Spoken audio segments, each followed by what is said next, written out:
Okay, so the question states order the side lengths E, F, F, G, and G, E from least to greatest. Note that the figure is not drawn to scale. Okay, so again, it wants you to identify these three sides and see which one is the longest, shortest, and the one in the middle.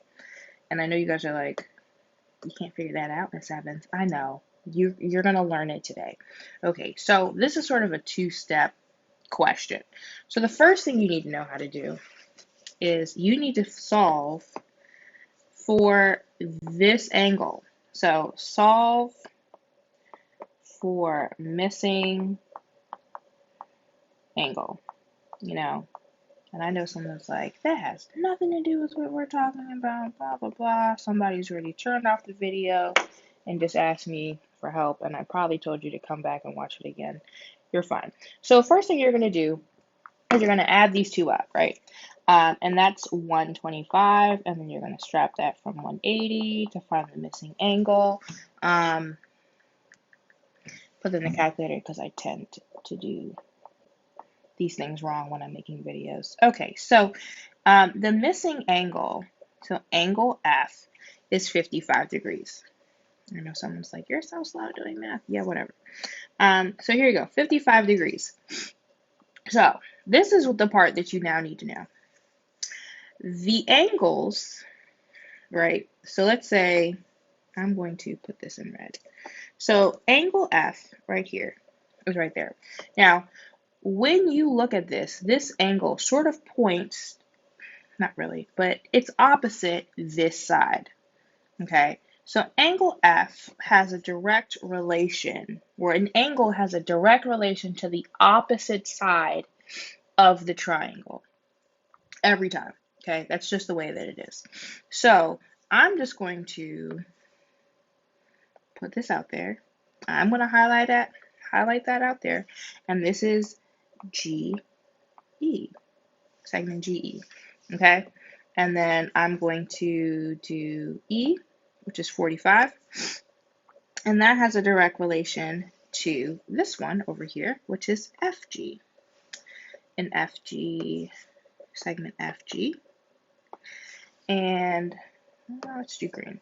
And then angle G, oh, not the right one. Angle G has a direct relation to side FE.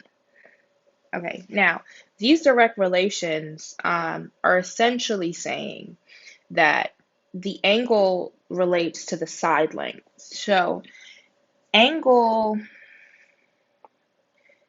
G, right, is the same as FE, segment FE. Well, they have that relation.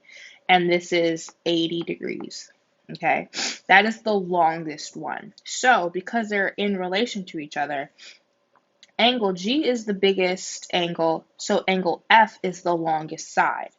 Okay, that's just the way that it works. And I know this looks like an equilateral triangle, but it tells you the figure is not drawn to scale. They do that because then you would just say it's that one and you wouldn't have to actually do the math or understand the reasoning.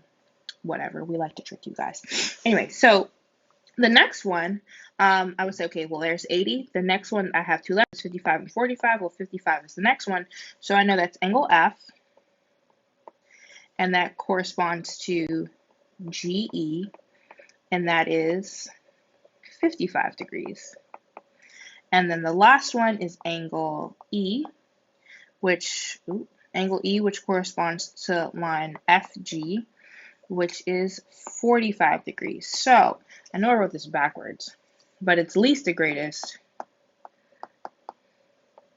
And my bad, should have wrote that backwards. But there we go. I can just put that in there. So I know that the smallest is segment FG. So I'm going to say, actually, I'm going to just write it down here.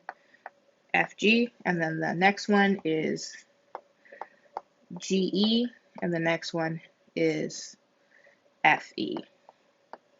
All right, guys, that's all you need to know. It's a really simple concept, and I know that I took the longest route, but some of you guys are visual learners and need colors and explanation. And there you go. So if you need another explanation or you're just confused with what I said altogether, or just didn't watch the video, let me know, and I'll help you out. All right. Good luck, guys.